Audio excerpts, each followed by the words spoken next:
네, 오늘 우리가 나눌 하나님의 말씀은 느헤미야 12장 44절에서 47절까지의 말씀입니다. 느헤미야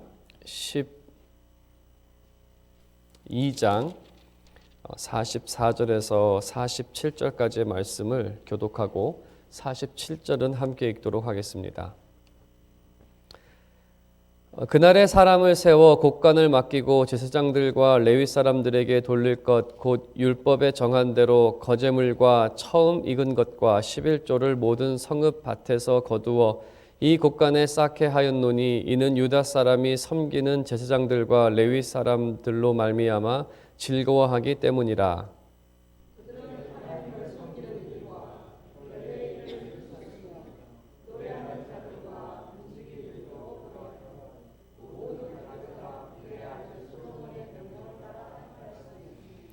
옛적 다윗과 아삽의 때에는 노래하는 자의 지도자가 있어서 하나님께 찬송하는 노래와 감사하는 노래를 하였음이며 스룹바벨 때와 느헤미야 때에는 온 이스라엘이 노래하는 자들과 문지기들에게 날마다 쓸 몫을 주되 그들이 성별한 것을 레위 사람들에게 주고 레위 사람들은 그것을 또 성별하여 아론 자손에게 주었느니라.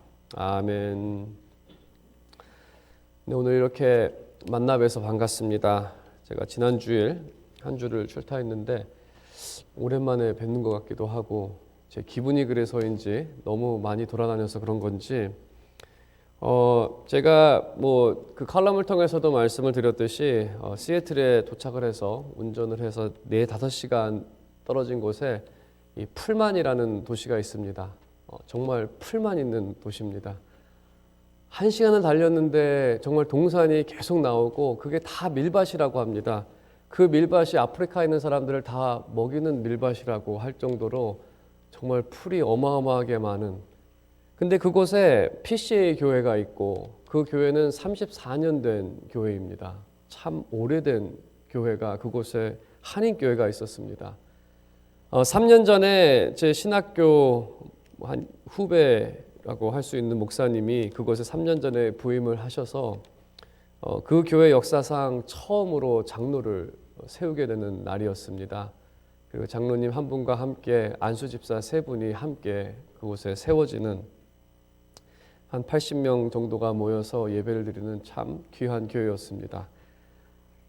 그곳에 있으면서 참 정말 우리가 알지도 못하고 정말 그런 곳에 한인이 살까라는 그러한 생각을 할 정도로 그러한 곳에서 하나님의 복음이 전파되어지고 그 복음 사역을 통해서 믿는 자가 더해지고 또 그 믿는 사람이 믿음으로 구원을 받은 그 사람들이 헌신하는 그러한 모습, 또 그것을 오고 가는 많은 또 그러한 대학생들과 또 연구원들을 위해서 사역하겠다라고 헌신하는 그러한 모습을 보았을 때 참 아름다운 그러한 교회의 모습을 보고 왔습니다.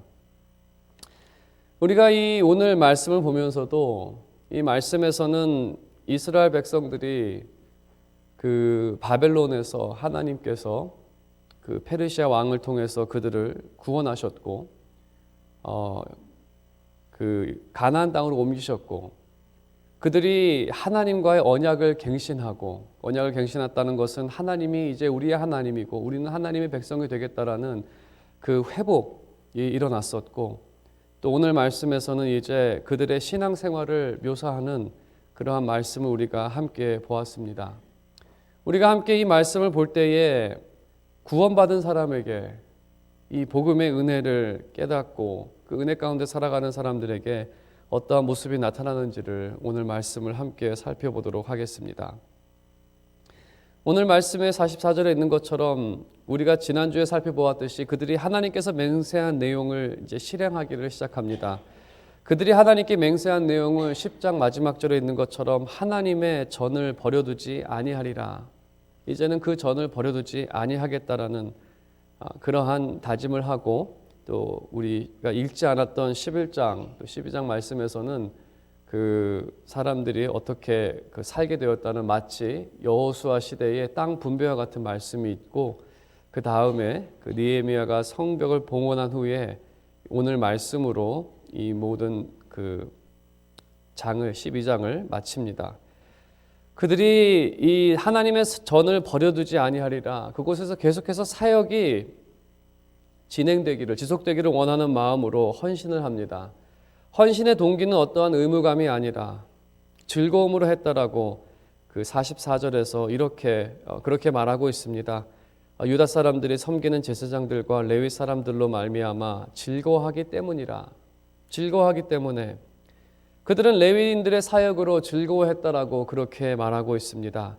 그리고 레위인의 사역은 45절에 있는 것처럼 하나님을 섬기는 일과 결례의 일, 이 두 가지를 했다라고. 이 두 가지는 요약인데 하나님에 대한 사역과 또 백성들에 대한 사역은 이 그들을 거룩해 하는 일, 결례의 일, 거룩해 하는 일인데 그들을 위해서 제사를 드리고 정결 예식을 통해서 그 백성들을 거룩하게 인도했다라는 그러한 의미입니다. 그래서 레위인의 사역은 그 제사장들의 사역과 더불어서 그들의 사역은 마치 중보자의 사역입니다. 하나님을 섬기고 백성을 대표해서 하나님께 찬양을 드리고 또 백성을 위해서 그들을 거룩해 하여 이 하나님과 백성 사이에 이 지속적인 교제가 일어날 수 있도록 그들은 중보자의 사역을 했던 것입니다. 이 중보자의 사역에 즐거움이 있었던 것은 이 중보 사역을 통해서 그들은 하나님과 교제할 수 있었기 때문에 하나님을 나의 하나님으로 또 내가 하나님의 백성으로 살아갈 수 있기 때문에 그 교제를 특권으로 여겼고 하나님과의 동행은 그들에게 큰 축복이었습니다. 축복으로 생각을 했습니다. 우리가 삶을 살면서도 인간은 혼자 살 수 없습니다. 세월이 지나면 지날수록 의지할 것이 더 늘어난다는 말을 많이 합니다. 이제는 무언가를 더 의지해야 하고, 제가 이번에 시애틀을 가면서 이제 고등학교 동창을 만났는데, 제가 한인이다 보니까 미국 고등학교를 다니다 보니까 동창이 많지는 않습니다. 연락이 되는 동창이 딱 2명인데 2명 다 목사입니다. 근데 갑자기 저한테 이렇게 글을 읽으라고 하더라고요. 그래서 전 노안이 안 왔으니까 글을 이렇게 읽었습니다.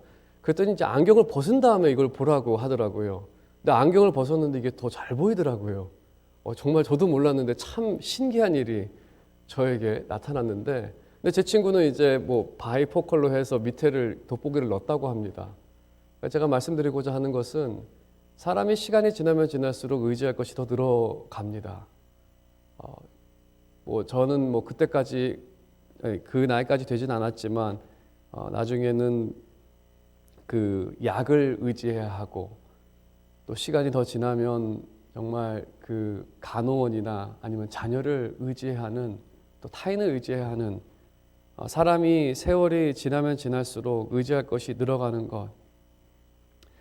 세상 사람들은 의지할 것이 없기 때문에 정말 살 수 없는 그러한 상황에서는 좌절할 수밖에 없고 낙심할 수밖에 없습니다.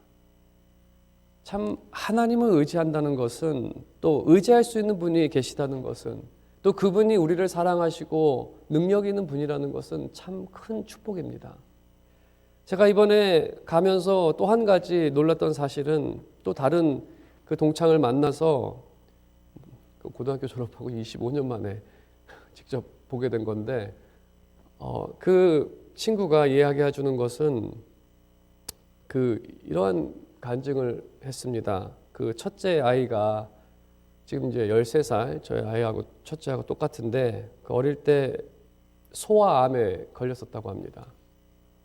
어린아이가 암에 걸려서 정말 죽느니 사느니 하는 정말 수많은 그런 의사를 만나고 먼 샌프란시스코까지 가가지고 키모를 받아야 하는 그 어린아이에게 이렇게 날마다 이 애가 죽을 수 있다라는, 그래서 그 순간에 의지할 거라고는 정말 하나님밖에 없는,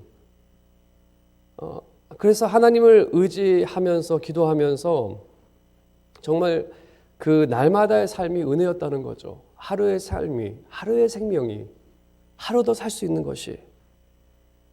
지금은 이제 13살, 올해 하나님께서 계속해서 그 생명을 또 치유해 주시고 또 암이 치유를 받고 이제는 그 건강하게 생활하는데 아직까지도 재발할 수 있고 아직까지도 죽을 수 있는 그러한 위험이 늘 있다고는 이야기했습니다. 그래서 하루하루의 삶이 은혜라는 거죠. 사실 우리에게도 이러한 병은 없지만 모든 인생은 연약합니다. 우리는 정말 내일 어떤 일이 일어날지, 어떠한 사고를 당하게 될지, 또 의사에게 어떠한 이야기를 듣게 될지 우리는 모릅니다. 그렇기 때문에 우리가 오늘 생명이 있고 또 우리가 하루를 살 수 있다는 것도 우리는 은혜입니다. 그래서 우리는 이 사실을 알기 때문에, 우리는 하나님을 믿기 때문에, 하나님을 알기 때문에 우리가 어떠한 상황 가운데에서도 하나님을 소망하며 바라보며 의지하며 살아갈 수 있는 그러한 축복이 있다는 것입니다. 우리가 교회에 나와서 하나님의 말씀을 듣고 하나님이 어떠한 분인지, 우리의 삶 가운데 어떠한 일을 이루셨는지, 어떻게 동행하셨는지 이러한 일을 할 때마다, 기억할 때마다, 그래서 우리는 이 이스라엘 사람들보다 더 큰 기쁨이 있습니다. 왜냐하면 우리에게는 어떤 인간이 중보자가 아니라 예수 그리스도께서 우리의 중보자가 되시기 때문에 우리는 그리스도로 인해서 우리를 향하신 하나님의 그 마음을 확신할 수 있습니다. 우리의 허물과 죄는 예수 그리스도를 통해서 거룩하게 되었고 하나님께서는 우리를 바라보실 때마다 늘 기쁘시게 우리를 바라보십니다. 우리는 이 사실을 기억할 때마다 하나님께서 우리의 삶 가운데 늘 동행하시고 우리가 기도할 때마다 들으신다는 그 사실을 확신하며 또 확인하며 살아가는 그러한 사람들입니다. 우리는 무엇보다도 이 사실을 말씀과 또 성례를 통해서 확신하게 됩니다.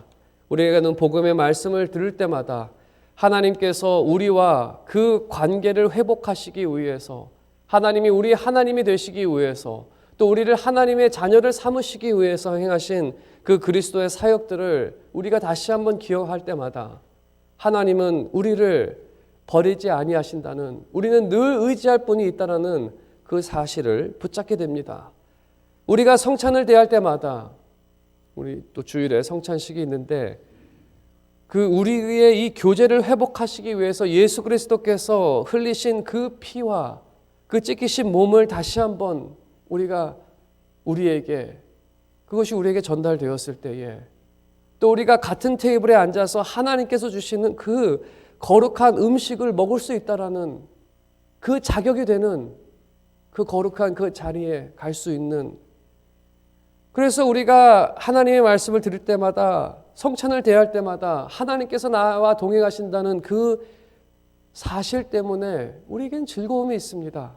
말씀을 들을 때 즐거움이 있고 성찬을 대할 때마다 그 즐거움이 있고 구원하시고 하나님과 관계를 회복하신 주님을 은혜로 인해서 감사하고, 그래서 우리가 사역에 동참하고 무엇보다도 이 사역이 지속되어질 수 있도록, 이 은혜가 교회 가운데 지속적으로 되어질 수 있도록 계속 우리 가운데 예배가 있고 말씀이 선포가 되어지고 성찬을 대하고 또 연약한 성도들을 섬기고 그것을 통해서 그들이 용기를 얻어서 교회 가운데 나와 지속적으로 함께 교회를 세워가는,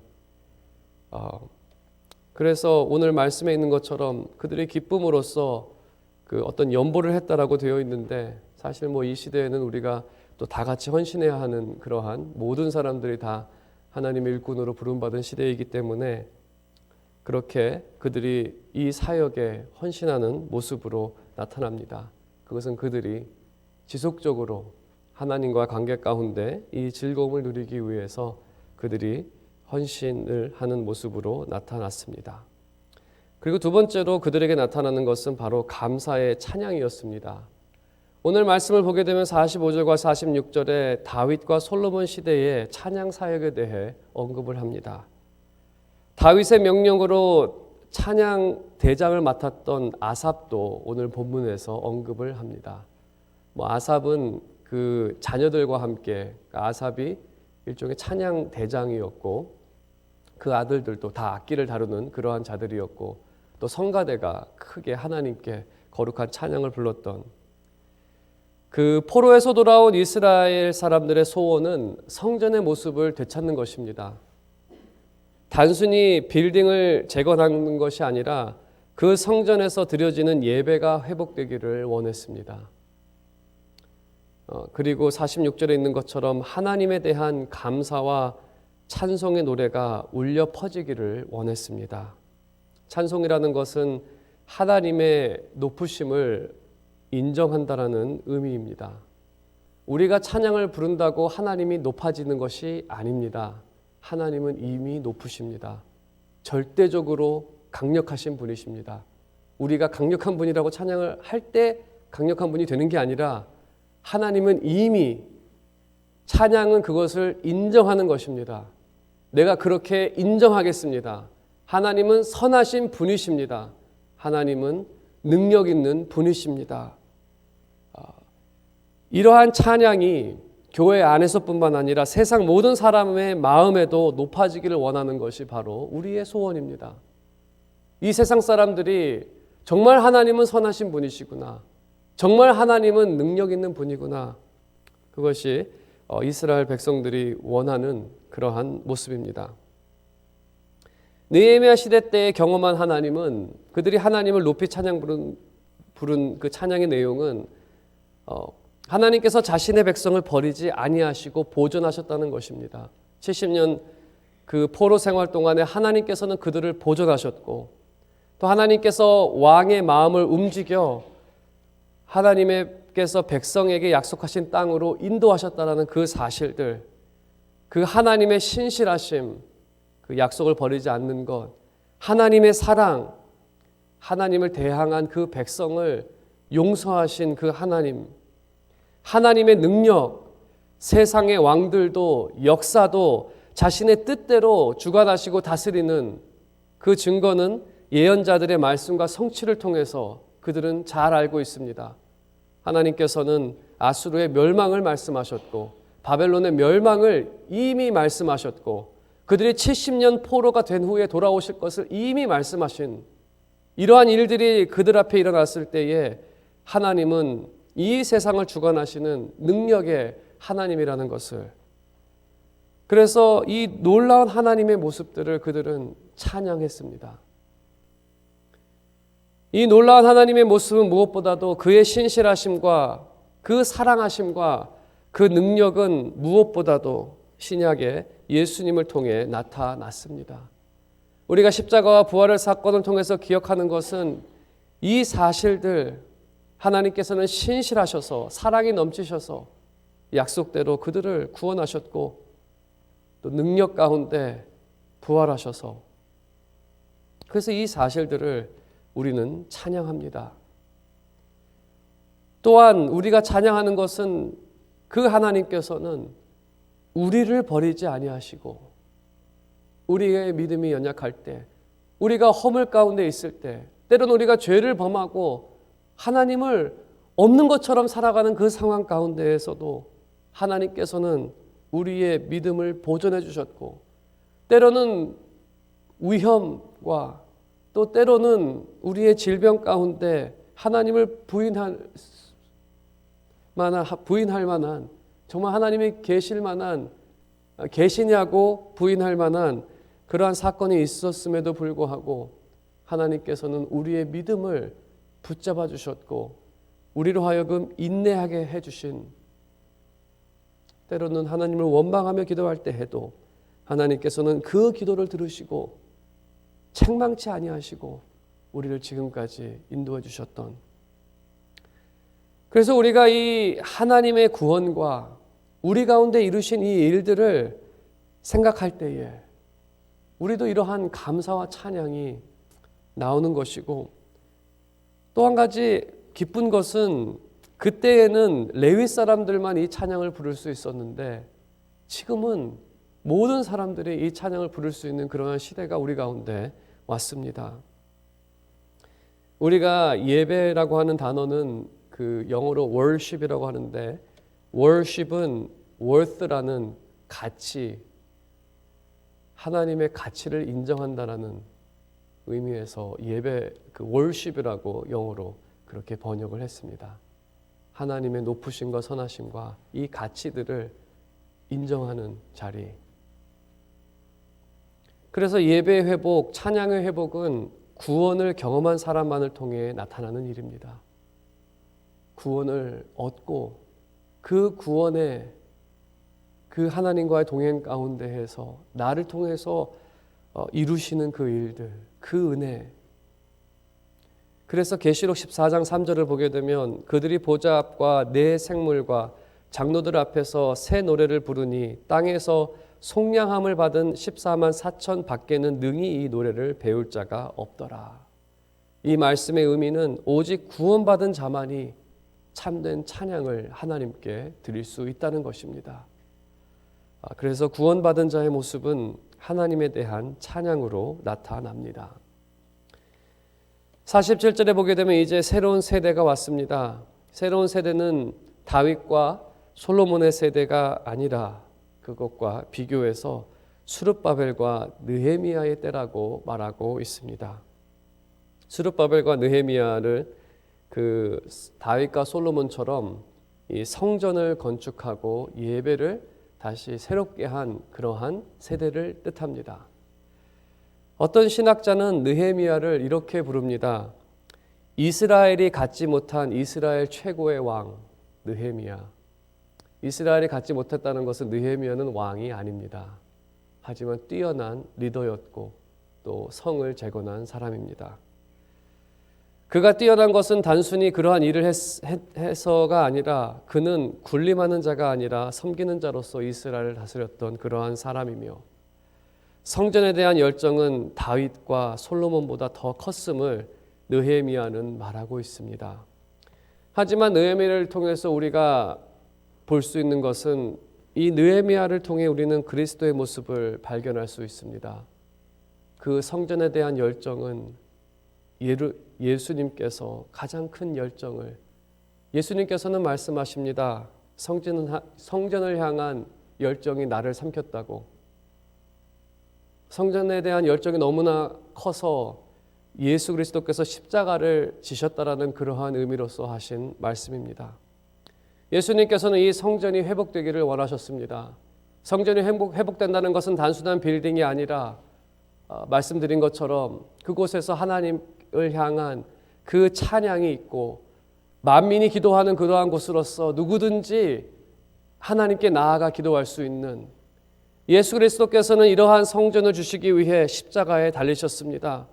성전은 바로 하나님과 그의 백성이 만나는 장소이고 백성이 나아가 하나님께 기도할 수 있으며 하나님께서 그들의 기도를 들으시는 장소이고 또 그곳에서 하나님께 찬양이 드려지는 그러한 장소입니다. 그리스도께서는 죽으심으로 그의 백성을 거룩하게 하셨고 또 주 안에 있는 자에게 성령을 주어서 그들을 성전 삼으셨습니다. 이제 주님을 믿는 우리는 주 안에서 하나님과 교제할 수 있습니다. 주 안에서 하나님 앞에 나아가 아바 아버지라고 부를 수가 있으며 이제는 주 안에서 하나님께 거룩한 찬양을 부르며 하나님께 고백할 수 있는 그러한 세대가 우리에게 나타난 것입니다. 그리스도의 완전한 사역으로 인해 우리는 거룩한 자녀로 하나님과 교제하며 우리에게 나타난 하나님의 인자하심과 신실하심을 찬양합니다. 우리는 선하신 하늘의 우리 아버지께 기도를 드립니다. 이제 우리에게는 다윗과 솔로몬, 스룹바벨과 느헤미야가 꿈꾸었던 그리스도의 세대를 맞이하며 살아가고 있습니다. 과거에 그들은 여전히 성전에서 동문의 피로 나가야 했지만 우리는 그리스도의 보혈을 의지하며 언제든지 담대하게 하나님 앞에 나아가 은혜를 얻을 수 있는, 그래서 히브리서 기자는 우리 다 같이 담대히 그 은혜의 보좌 앞으로 나아가자라고 그렇게 성도들을 권면합니다. 바로 구원받은 자 신앙생활의 모습은 바로 이 담대함으로 하나님께 은혜로 나아가는 그러한 모습이 있습니다. 오늘 말씀의 결론을 맺는다면 구원받은 사람들은 신앙생활 가운데에서 그 은혜로 인해 즐거운 헌신을 하나님께 합니다. 두 번째로 본 것은 구원받은 사람들은 신앙생활 가운데 주 안에 나타난 그 하나님의 놀라우신 그 성품들을 찬양하는 모습으로 살아갑니다. 그리고 구원받은 사람들, 그 신앙생활을 하는 사람들은 이전 세대가 꿈꾸었던 은혜의 날을 날마다 살아가고 있습니다. 하나님은 여러분과 가까이 계십니다. 여러분이 의지할 수 있습니다. 하나님은 여러분의 기도를 들어주십니다. 이 은혜를 여러분의 신앙생활 가운데 풍성히 누리며 또 여러분의 삶 가운데 날마다 하나님에 대한 그 간증이 날마다 더해지며 정말 이 교회에 모일 때마다 그 하나님의 높고 위대하심이 날마다 여러분을 통해서 찬양되어지기를 주님의 이름으로 축원드립니다. 네, 우리